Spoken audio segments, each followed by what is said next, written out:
masakit ka sa gawas, you're on your own. Sa ato naatay masampit. Ay oo.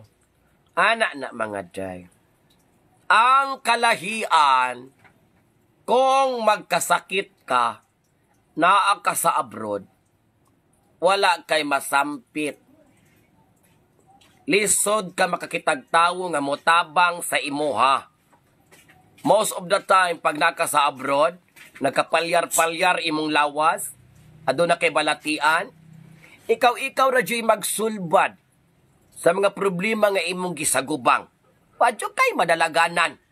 O, alangan man mangayo kag tabang sa Pilipinas, mahingon ka diri nga. Padadi ko bayo Jessic. Padadi ko Joseph kay gisip on ko. Padadi ko og saridon kay galabad gasakit akong kalawasan. Galabad akong ulo sa ilalom.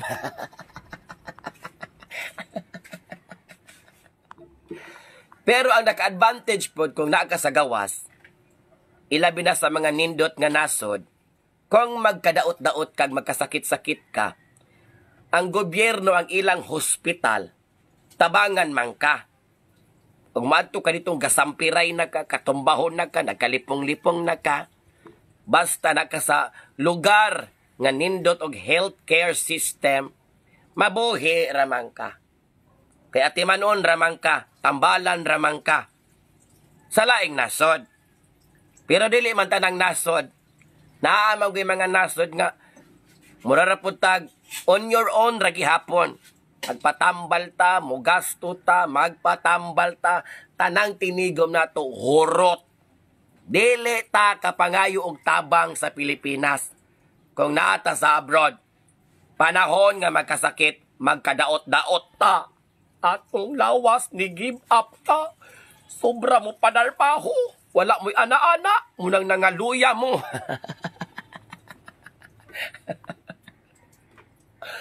Diri sa Pilipinas, tinuod po na nga. Kung diri ka sa Pilipinas, magkasakit, mupalyar imong lawas, naagyo kay masampit. Naagyo kay maduulan. Naakay mapangayuan og tabang. Kung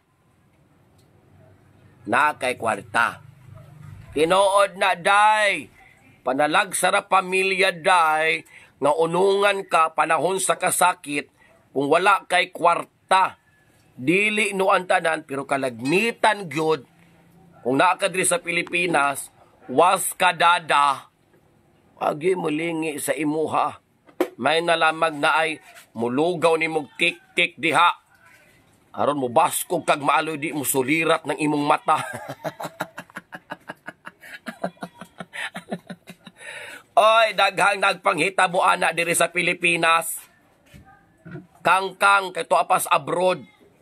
Pangayo kay tuwa pa sa abroad. Daghang kwarta. Ang taga-abroad po hala pa si atab, hatag, padala. Nalimot ka ugalingon. Karon ni uli way tinigom. Naanad man ang pamilya nga sigrang dawat og kwarta. Na karon ni uli kay ang atong lawas sa gusto natong dili mo give up manggod. Swerte na lang ka nga hantod sa last nimo gininhawa, healthy ka. Unya kay dili man ning unana day por favor mi amor senyor. Ang lawas day naaman jud kakulian nga mahinagbuan. Alangat ato ipugos og trabaho. Mamauli gutas Pilipinas. O ari na lang nato ipahuway. Realidad na, wanya kay naanad man imong pamilya. Nga sirag dawat og kwarta. Wa man sila kabalong sa abroad ka, gahilanat ka, gikumbulusyon ka, gihibulos ka, gakaigit-igit na kadiha. Wa man sila kabalo kay ikaw pod nga nasa abroad. Di man po kaganahang magtug-an-tugan kay mahadlok po ka mabalaka imong pamilya. Aside sa wa po sila mahimo nga tabang kay di po na sila ka padala og lusartan og amlodipin. Imo lang itago-tago sa imong kaugalingon. Mauna diha, sad reality. Munang, sigurado agad ang kaugalingon. Muulit ta nga, di ko taapiki. Bahala nang makahurot-hurot atong tinigom dirig Pinundos, Pilipinas sa atong retirement days. Basta kay lalaban hanggang sa huli. Dili kay pag-uli nimo, gatanga na lang ka, gahinuktok na lang ka, lagot ko nimo. 20 ka katuig, 30 ka katuig, tinarbaho di sa abroad, pag diri sa Pilipinas, naninhig na lamang ka, namalis na lamang ka kanding, lagot ko ayo, day. It's not worth it at the end of the day when you settle for good. And you want to for good in the Philippines. Listen, listen, listen, children of the world. Bitaw mga day, lami to siya nga topic nga gibuhian sa ato nga ka-friendship karong buntaga. About sa mga realidad sa kinabuhi. Mahitabo guna siya sa gusto ninyo sa dili. Munang siguro ang kaugalingon, nga para di mo magluya diya sa abroad, paana-ana ra gyud mo mga day. Kay mo na makapabaskog ninyo mga day.